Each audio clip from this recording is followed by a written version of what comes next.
Welcome back to our Friday edition of News Geelong. Bowen Health Michell Centre continues to provide first-class facilities throughout the Geelong region, as Meryl Friend reports. We're here at Alan David Lodge, which is Bowen Health's latest residential aged care for high-level care, and it's on the Grovedale Road, Torquay Road in Grovedale, and the facility has 108 beds, and we're going to have a look around and talk with Carol Robinson. And I'm joined with Carol Robinson, who's the facility manager here at Alan David Lodge, which is just on the Torquay Road, just past Grovedale.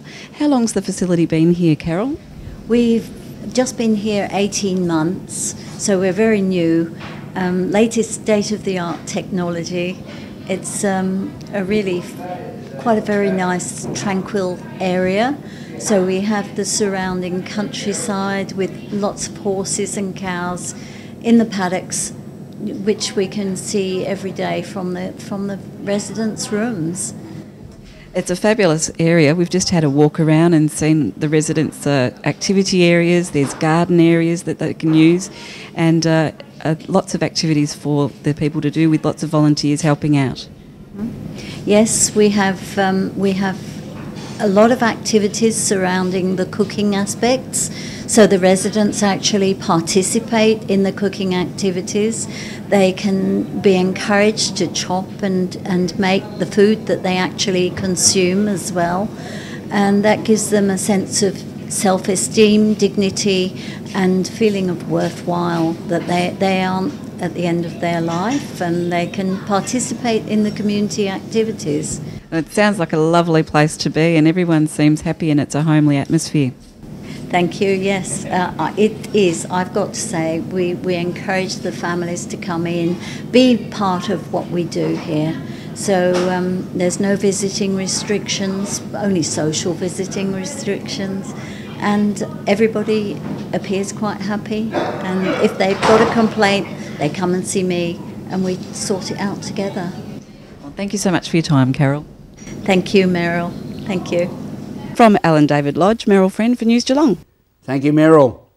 The old Geelong Post Office has seen significant refurbishments unveiled this week.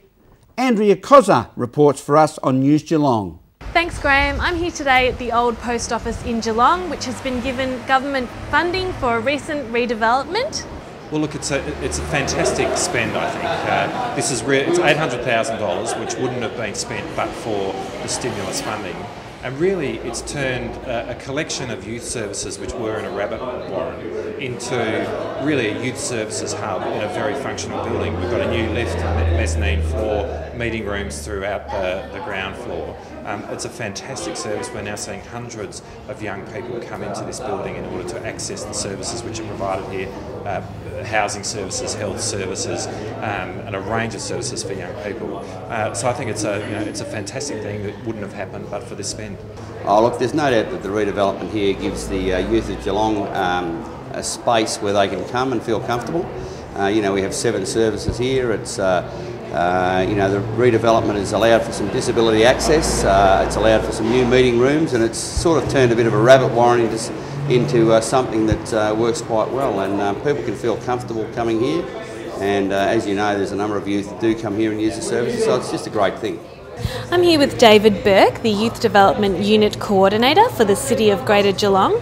And we're just here to chat about the redevelopment which has happened at the old post office in Geelong for the youth services, and how do you think it will affect the way it's used?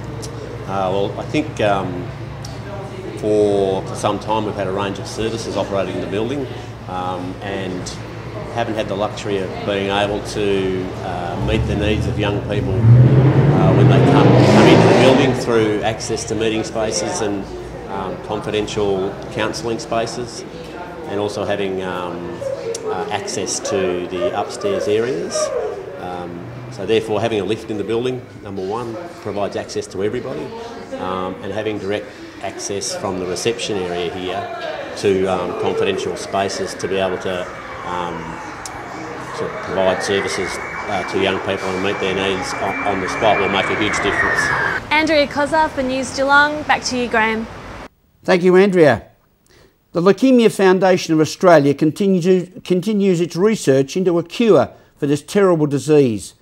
The girls of Matthew Flinders Girls Secondary College are in full swing for the Shave for a Cure, as Meryl Friend reports. The Leukaemia Foundation's World Greatest Shave is one of Australia's biggest fundraising events, and the monies raised help to fund free services for patients and their families who are suffering with leukaemia and other blood-related diseases. The funds also go to research to help find better treatments and a cure. Over 125,000 people shave or colour their hair every year, and one of those brave people is Gemma Robinson and a couple of other students at Matthew Flinders Girls Secondary College. Now we've got two very brave Matthew Flinders Girls Secondary College students here. We've got Gemma and also Claire, Year 11 and Year 12. Girls, tell me why you've decided to crop the locks today. Well, my next door neighbour, I found out, is actually had cancer and is receiving chemotherapy at the moment, so he's losing a lot of his hair. So I thought that was a good enough reason. What about you, Claire? Well, when I finished at the end of this year, I hope to lead into nursing and paramedics. So I just felt that this was a really good way to, start off my career in that area and saving people and assisting them in their lives. Fantastic. Now, what's the response been like when you've been going around trying to fundraise? Have people been generous? Very generous indeed. Like, whatever people could give, they would give. So I was pretty pleased with that. Yeah, I've had a few really big donations and it's really helped build up the total, so it's been really good. All right, so can you tell us the total you've raised so far? Well, I've raised $524. Excellent.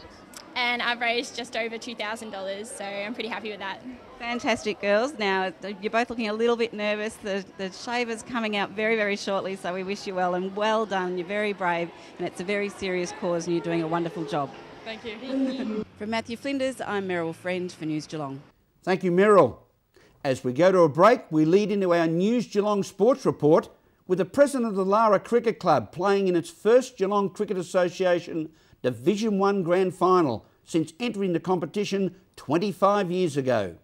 It's very important to the club, especially the last 2 or 3 years where we've made the preliminary final. We've lost to Grovedale 2 years ago. Last year we were beaten by Geelong West, so to get over the line against St Joey's on Sunday was a great relief that we've finally made it through to the grand final.